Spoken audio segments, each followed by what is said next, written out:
Olá, meus amados, mais uma vez, Urique Costa, canal Sem Fermento. A graça e a paz de nosso Senhor e Salvador Jesus Cristo seja com todos. Desde já quero agradecer a você que tem assistido os vídeos, tem deixado o seu like. Quero incentivá-lo a compartilhar com seus amigos, familiares, em suas redes sociais. E assim eles também possam ter acesso às mensagens e tirarem suas próprias conclusões.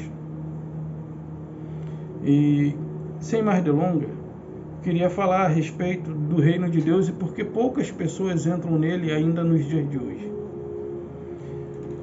Certa vez, em Mateus 3, versículo 1 e 2, andava João Batista pelo deserto, ali anunciando, arrependei-vos, proclamando. Vamos dar uma abrida aqui, para mim não ficar perdido aqui, Olha, por coincidência, abri pertinho, abri no 5, agora estou no 3. Naqueles dias apareceu João Batista pregando no deserto da Judéia. No deserto da onde? Da Judéia. No deserto da Judéia, e dizia: arrependei-vos, porque está próximo o reino dos céus. Isso naqueles dias. Qual era a necessidade que eles tinham para que eles pudessem ter direito ao reino dos céus? Era necessário que eles se arrependessem. E nos dias de hoje? Nos dias de hoje, quem adentra pela religião ainda se vê na condição de se arrepender de alguma coisa para ser merecedor do reino dos céus. Essa é a ideia passada pela religião. Mas a gente vai discorrendo por aqui e a gente vai ver que não é bem assim. E eu quero abrir agora em Mateus 12. Mateus 12.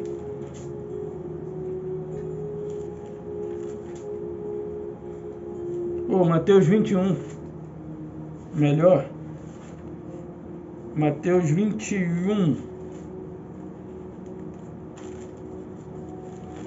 Mateus 21. Um livro histórico, hein, pessoal? Mateus 21. A autoridade de Jesus e o batismo de João. Mateus 21, isso. A autoridade de Jesus e o batismo de João. Tendo Jesus chegado ao templo, estando já ensinando, acercaram-se deles os principais sacerdotes e os anciãos do povo, perguntando: com que autoridade fazes estas coisas? Quem te deu essa autoridade? Quem te deu essa autoridade? Jesus lhe respondeu: eu também vos farei uma pergunta. Se me responderes, também eu vos direi com que autoridade faço estas coisas. De onde era o batismo de João? Do céu ou dos homens? Discorriam entre si.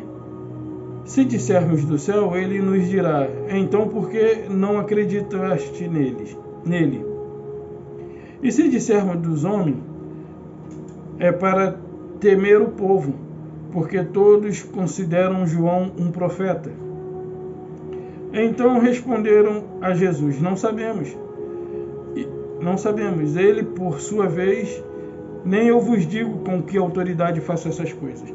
Na verdade, aqui eu só queria ler o 28, o 29 e o 30. Mas vamos ver aqui o que ele diz. O que vos parece? Um homem tinha 2 filhos.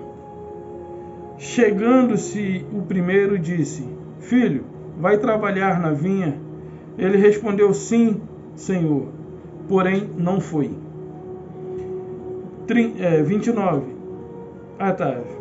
30. Dirigindo-se ao segundo, disse-lhe a mesma coisa. Mas este respondeu: não quero. Depois, arrependido, foi. Qual dos 2 fez a vontade do Pai? Disseram: o segundo. Declarou-lhe Jesus: em verdade vos digo que os publicanos e as meretrizes ou prostitutas vos precedem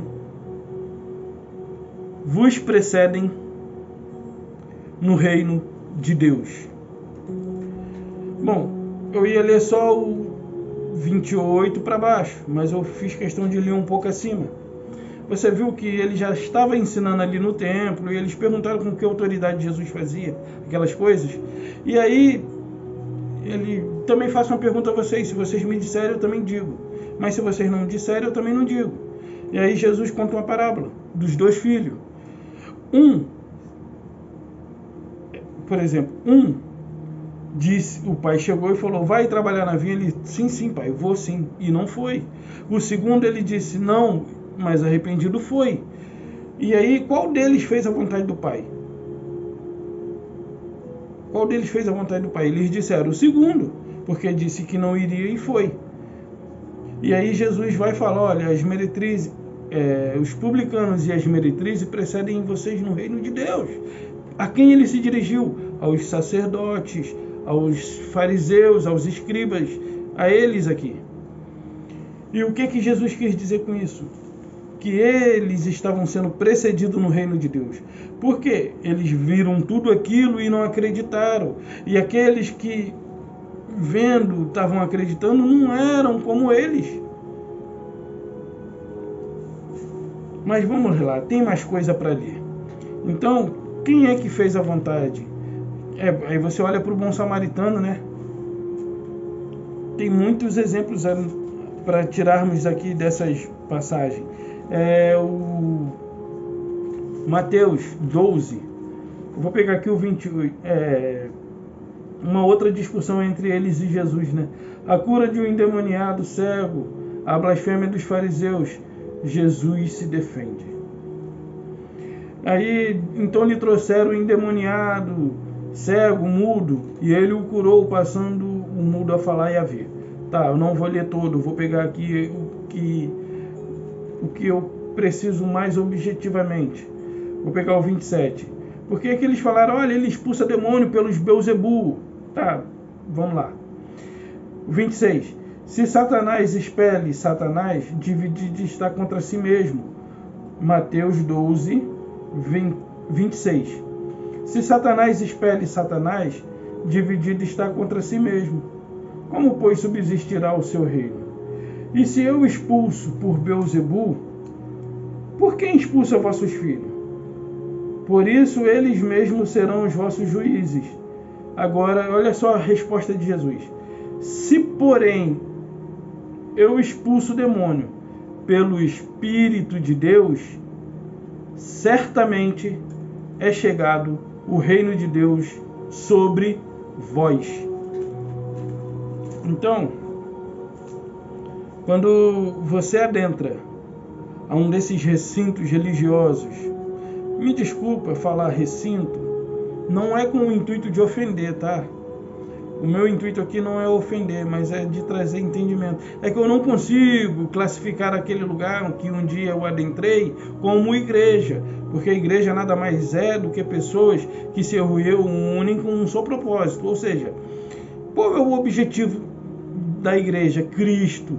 Então, o que é a igreja? Pessoas reunidas que têm as mesmas características de Cristo, que não têm interesses próprios, que têm sentimentos bondosos para com o próximo, que não têm inveja, que não têm esse tipo de sentimento, mas são pessoas dispostas a arregaçar as mangas e em prol da causa alheia. Então, igreja, desculpa, não é com esse intuito de ofender, é que eu não consigo reconhecer aquele lugar como as pessoas denominam igreja.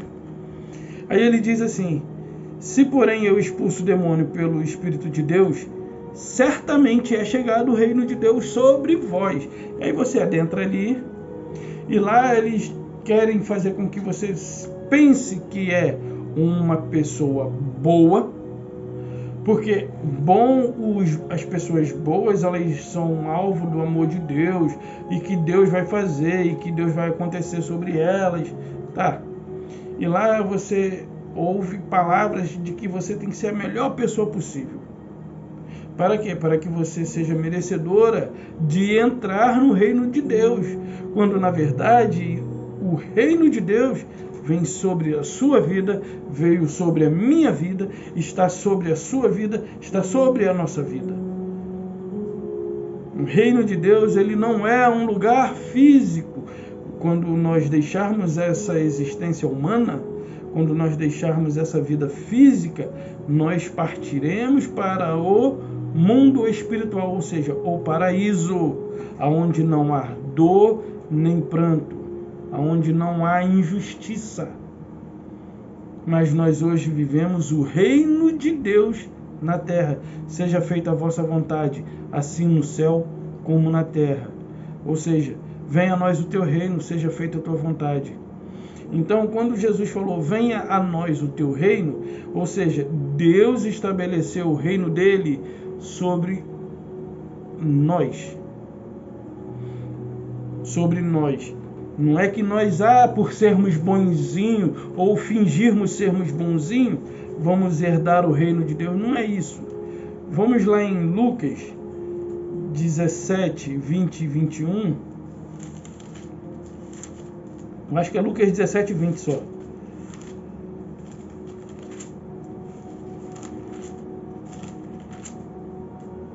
(18, 17). Mas vamos ver aqui o 20 e 21. Interrogado pelos fariseus sobre quando viria o reino de Deus, Jesus lhes respondeu: não vem o reino de Deus com visível aparência. Ou seja, toda hora, né? Põe, tira, fica esquisito. É chato. É chato isso aqui. Mas infelizmente eu preciso. Vamos supor. Estamos vendo o cenário do nosso país nos dias de hoje. A multidão na rua, da qual eu também fiz parte pelo menos uma vez, e tenho feito a minha parte, pedindo a Papai do Céu que nos livre dessa tragédia chamada Luiz Inácio Lula da Silva, melhor, mais conhecido como o ladrão, o Nine Finger, ou seja, o 9 dedos. Assim, é uma tragédia esse cara. Infelizmente, a intenção dele para com o nosso país é lamentável, mas nosso papai está à frente e isso acredito que não seja possível. Creio eu que o Bolsonaro já não é mais presidente do Brasil desde o dia 27 passado, porque já foi decretado a GLO, no caso, né, que é a garantia da lei e ordem, o artigo 142, mas a questão aqui não é falar de política. Nós temos visto as multidões na rua lutando pelos seus direitos,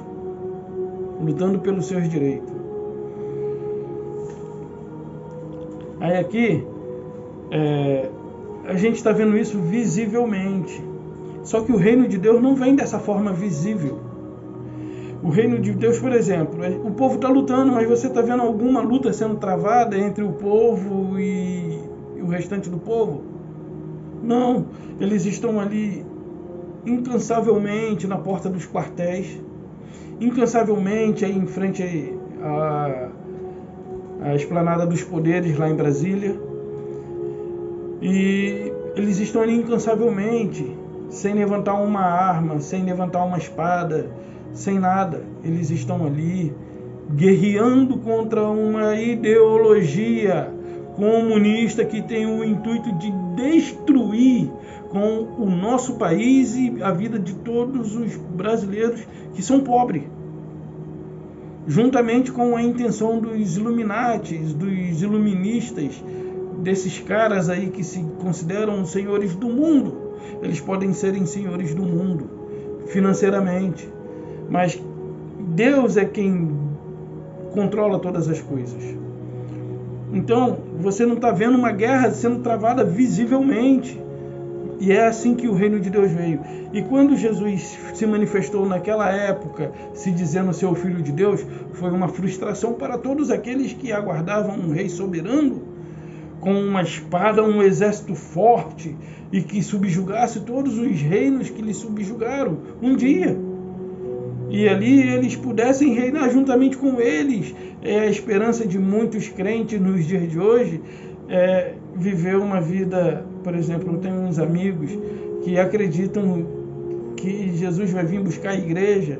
Oh, coisa lamentável isso, mas um dia eu também acreditei. É lamentável, mas um dia eu também acreditei nisso.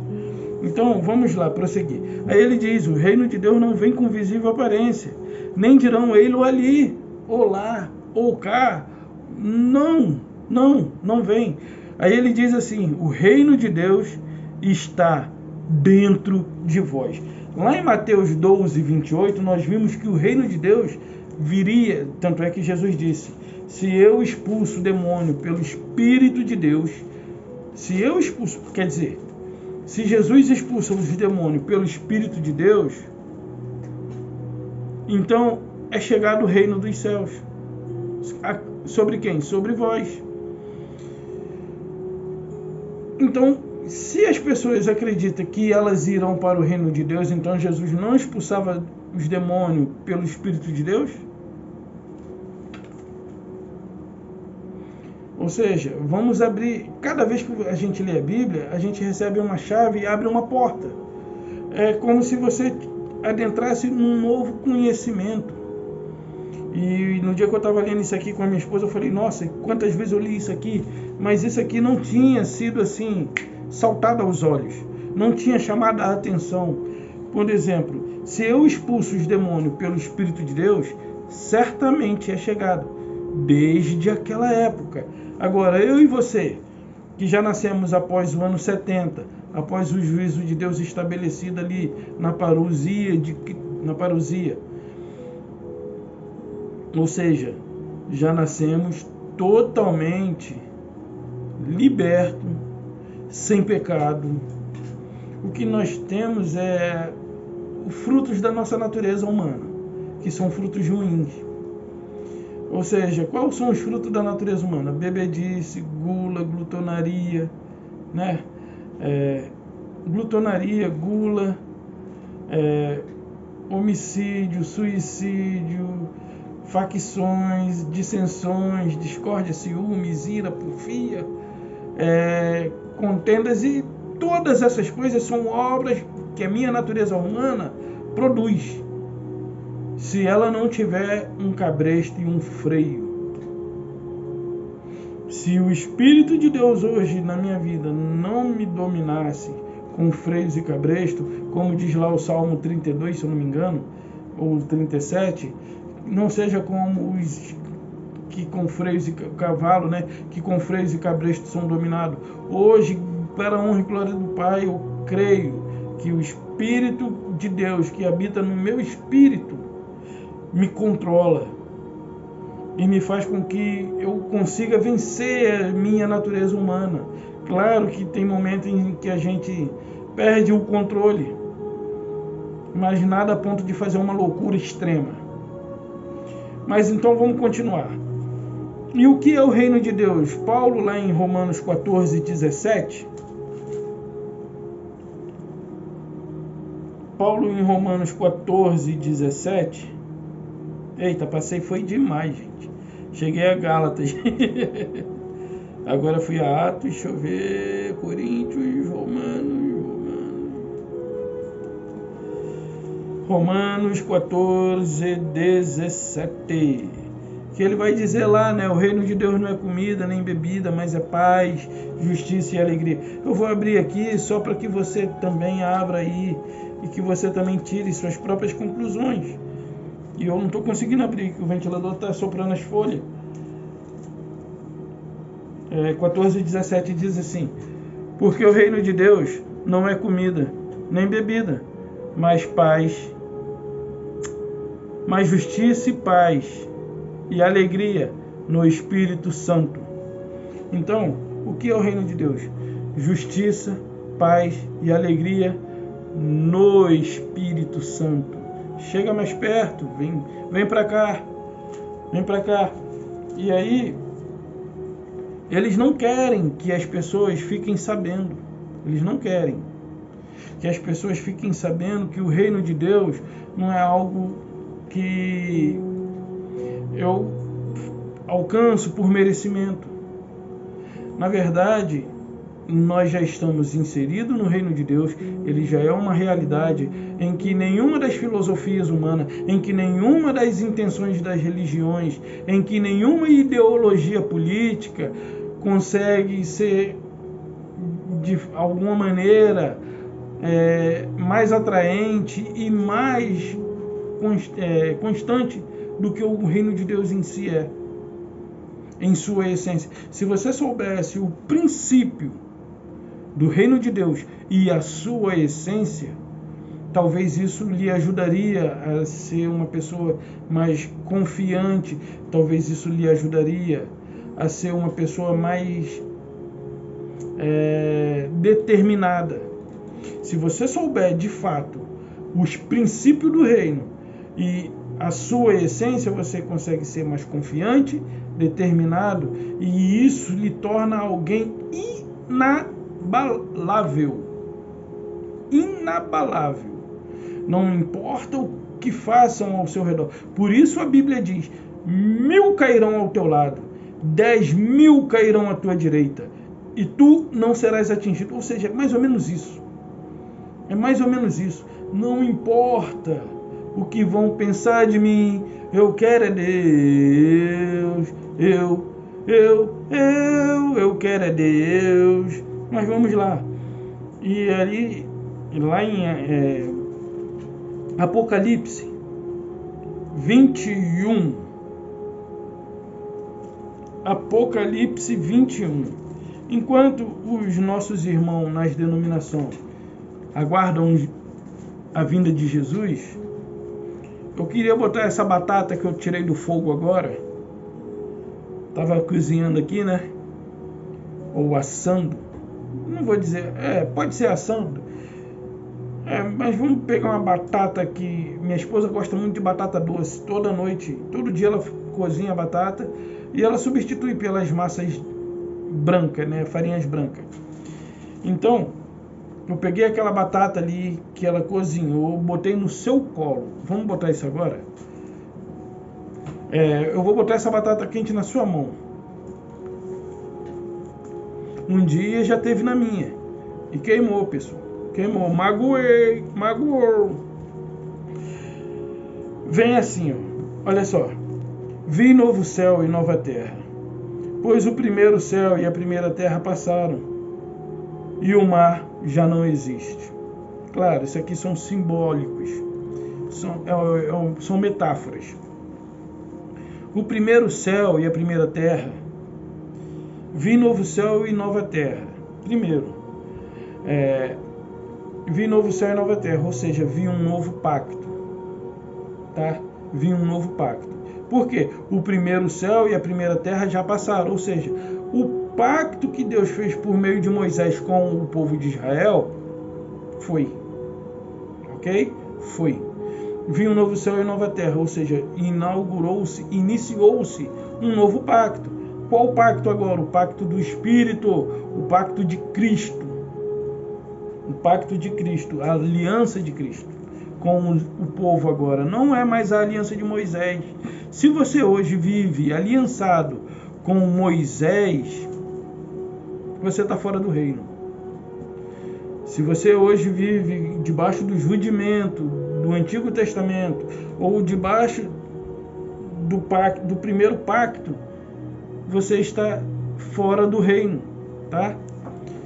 E aí ele diz assim: vi novo céu, ou seja, vi um novo reino, vi uma nova aliança, vi um novo pacto, vi novo céu e nova terra, pois o primeiro céu e a primeira terra passaram, e o mar já não existe. Ou seja, quem era o povo de Deus na antiguidade, ou seja, no período do Antigo Testamento? Quem era o povo de Deus?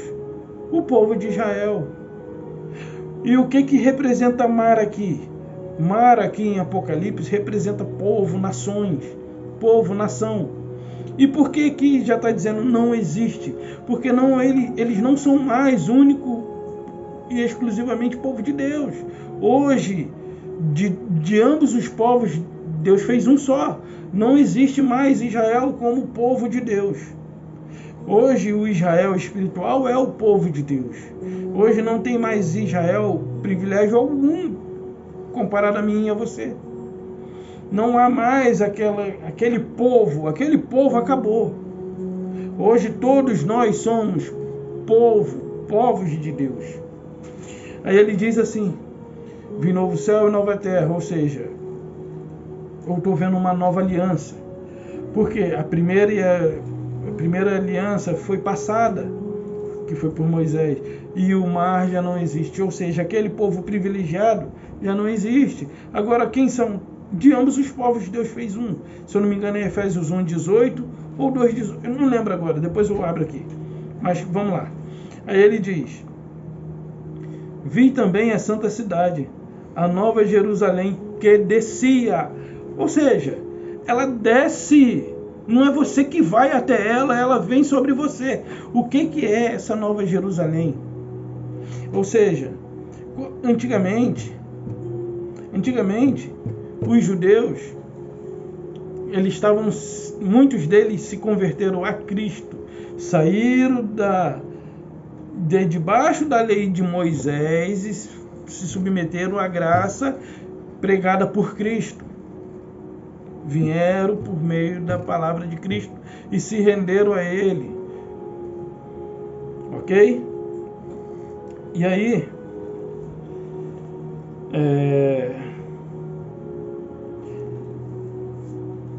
quando isso aconteceu, Deus estava manifestando na vida dessas pessoas uma nova esperança, uma nova aliança, um novo pacto. Ou seja, a igreja desceu do céu.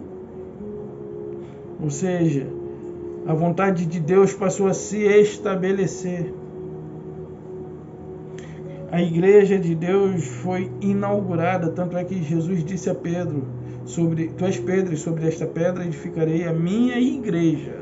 Mas vamos lá, não vamos sair do reino não. Aí ele diz: ela descia, a cidade desce, a igreja desce, a igreja não sobe. A igreja hoje se encontra presente aqui. E essa nova Jerusalém que desceu é que faz a diferença. E aí quando ele compara essa igreja aqui, né, como essa nova Jerusalém, como uma cidade com pedras de ouro, ele está comparando exatamente a qualidade dessas pessoas que vivem o reino de Deus com aquelas pessoas que não vivem. Elas são ricas no conhecimento, elas são confiantes, elas são determinadas, elas são constantes, elas são super pessoas, vamos dizer assim, são super... não dá para falar essas coisas que parece que a gente está se engrandecendo, né? Mas vamos lá. Aí ele vai dizer agora, é onde eu queria chegar, né? Então ouvi grande voz. Para você que quer subir, olha isso. Então ouvi grande voz, vinda do trono, dizendo: eis o tabernáculo de Deus com os homens. Como é que é? Quer dizer que homem sai da terra e vai para o céu? Eu não posso acreditar que você crê numa coisa dessa. Por exemplo, eles ensinam isso, que nós vamos sair dessa vida para uma vida melhor junto com Deus. Beleza, isso é fato, isso é uma realidade, mas não na forma de homem. Nós seremos espírito, teremos um outro corpo, não sabemos se da mesma forma. Nós teremos outro corpo, mas não sabemos nem se é essa forma. Não sabemos se é dessa mesma, se tem essas mesmas características, mesmo sendo glorificado. Mas vamos entender aqui: eis o tabernáculo de Deus com os homens. Então, se os homens não vão para o céu, como é que Deus estaria no meio dos homens? Através do nosso espírito. Deus estabeleceu o seu tabernáculo no meu espírito. Diga no seu espírito. No seu espírito. no nosso espírito. Vamos lá, vamos concluir isso aqui.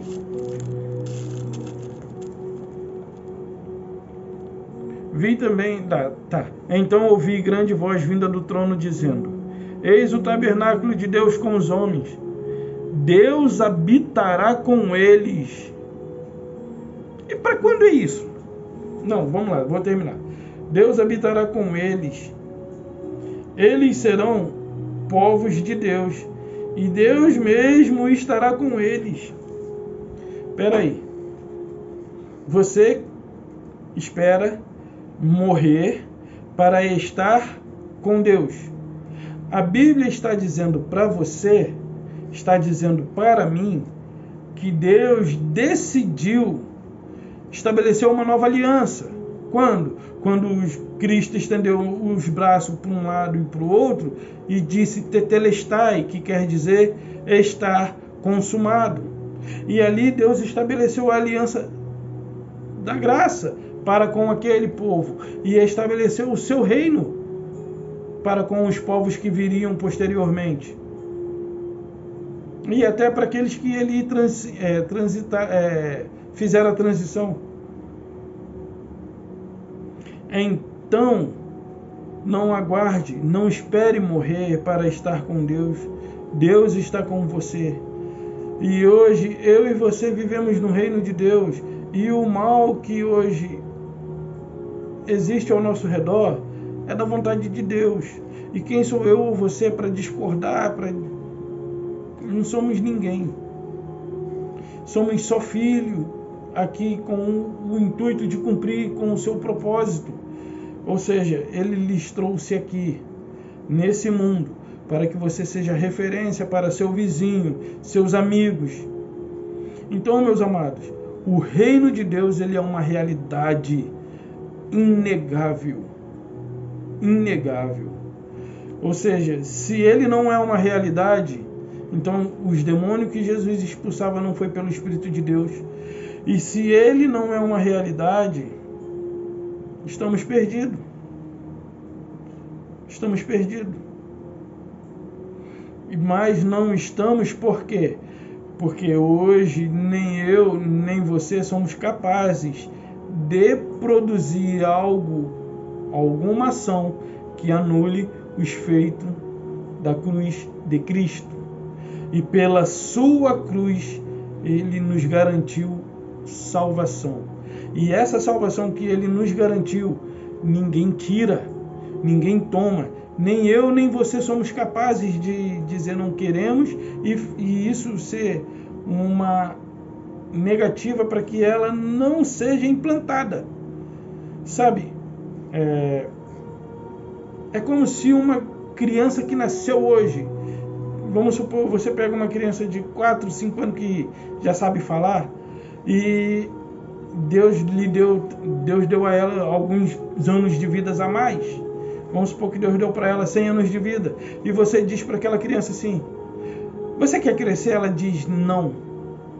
Só que Deus deu a ela uma vida longa. Essa criança tem alguma ação que possa neutralizar o seu crescimento? Que possa neutralizar ou... Não. Ela pode se matar? Também não. Por quê? Porque o que Deus determinou está determinado. E quem sou eu ou você para frustrar? Nenhum dos seus planos podem ser frustrados. Mas como eu tinha falado lá, né, o mar e o povos, deixa eu abrir aqui em Efésios, para me ver se é isso mesmo. Eu acho que é o Efésios 2, se não for 2, dancei.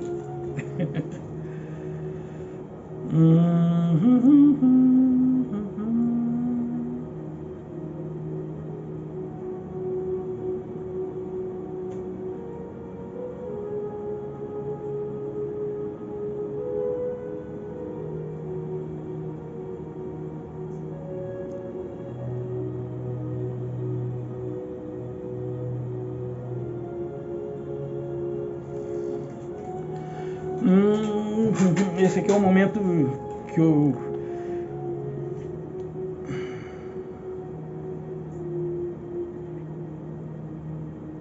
Ah, tá. Eu acho que é aqui, ó.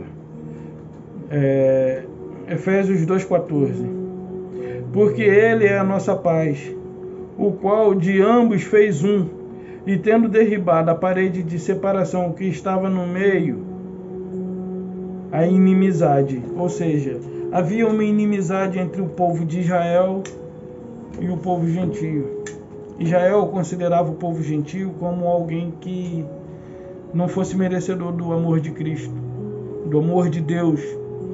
E por isso eles se omitiram em muitas coisas. Pedro também teve essa oportunidade de pregar aos gentios e fez isso, mas não fez como Paulo fez. Até porque o propósito de Deus não era que Pedro fosse apóstolo para gentios, e sim Paulo. E desde quando? Desde o ventre de sua mãe, ou seja, desde antes da fundação do mundo. Meus amados, então faça da sua vida um momento, uma vida de prazer. Tenha prazer em sua vida, independente de se as coisas estão boas ou ruins, independente de circunstância, independente de condição financeira, independente do governo que vai tomar posse agora. Bom, esperamos que seja o que já está. E eu peço a você que compartilhe esse vídeo com os seus amigos, familiares, e que eles possam também ter acesso. Você já é salvo, e isso aqui é uma realidade. Vou pegar aqui e finalizo. Quero ler dois textos e finalizo. Um é o João 17,3, que diz assim, ó. O João 17,3 é esse aqui, ó. E a vida eterna é esta, que te conheçam a ti como o único Deus verdadeiro e a Jesus Cristo a quem enviaste. O que é a vida eterna? É isso aqui. Aqui a Bíblia já definiu. O que é a vida eterna? Eu conheço Jesus e sei que o Deus que o enviou. Essa é a vida eterna. Agora o João 17,10. João 10,27. E aí a gente fecha. Acho que é o 27 e mais alguns. 27. As minhas ovelhas ouvem a minha voz. Elas me seguem. Eu lhes dou vida eterna. Jamais perecerão. Ninguém as arrebatará de minha mão. Aquilo que o Pai me deu é maior que tudo, e da mão do Pai ninguém pode arrebatar. Ou seja, algum tempo atrás as pessoas falaram assim: ah, desigrejado, você está desigrejado, desigrejado, desigrejado. Só que aí eu tenho uma notícia ruim para você. Os desigrejados estão no reino de Deus e os igrejados não. Vamos dizer assim, os religiosos não. Eles me chamaram de desigrejado porque eu me destornei, vamos dizer assim, né? Eu era e hoje eu não sou mais, ou seja, eu fui um dia tornado e eu, pelo entendimento revelado do Espírito, pelo entendimento aclarado na minha mente pelo Espírito Santo, eu me destornei. Eu gostei dessa palavra. Eu me destornei religioso. E por me destornar um religioso, eles disseram desigrejado. Na verdade, igrejas são pessoas que têm os mesmos sentimentos de Cristo quando se reúnem com um único propósito, de não buscarem seus próprios interesses, mas de alcançarem um maior número de pessoas para que elas possam ter um entendimento aclarado. Mas tudo bem, sem o intuito de arrecadar. Então, se você vive debaixo dos rudimentos da lei, debaixo das leis mosaicas, você não adentrou no reino de Deus ainda. Lembra da parábola? Jesus estava ensinando no templo, eles chegaram. Com que autoridade fazem isso? Aí Jesus contou uma parábola. Olha, 2 filhos. Um disse que ia, o outro disse que não ia, porém arrependido foi. Ou seja, o que ele quis dizer? Olha, vocês que são religiosos, tudo quanto a gente pede, vocês dizem que fazem. Vocês dizem que vão fazer, mas vocês não fazem. Porém, os os publicanos e as meretrizes estão precedendo vocês no reino, porque eles estão crendo. Vocês não creem que o batismo de João é do céu, e eles estão crendo, e eles estão passando à frente de vocês. E nós que somos desigrejados, conforme a ótica de vocês, é que estamos no reino, e vocês estão fora, porque vocês ainda se acham indignos, e vocês ainda se veem como alguém que tem que fazer algo para alcançar o reino. Ou seja, não é você que alcança o reino, é o reino que vem sobre você. Está dentro de você quando te alcança. E um dia me alcançou para a honra e glória do Pai. Me alcançou e também alcançou você que me assiste até agora. Se você tem assistido esse vídeo desde o início até agora, você também foi alcançado pelo reino de Deus. Porque todos aqueles que ouvem as minhas palavras, não minhas, as palavras de Cristo, aqueles que ouvem as minhas palavras, são as ovelhas de Cristo. Os sacerdotes estavam ali e não lhes deram ouvido, mas os publicanos e pecadores lhes ouviram. Abre ou anota. Se puder, abre agora. Se não puder, anota para ler depois. Marcos 2, 13 a 17. Que era eles que iam atrás de Jesus para ouvir. Ou seja, quem era aqueles que pertenciam, a quem o reino estava vindo. Por exemplo, sobre quem estava vindo o reino de Deus, ou sobre quem eram as ovelhas de Cristo. Os publicanos e pecadores. E Jesus dá a resposta. Para eles não vim para os sãos, vim para os doentes. Beijo e até a próxima.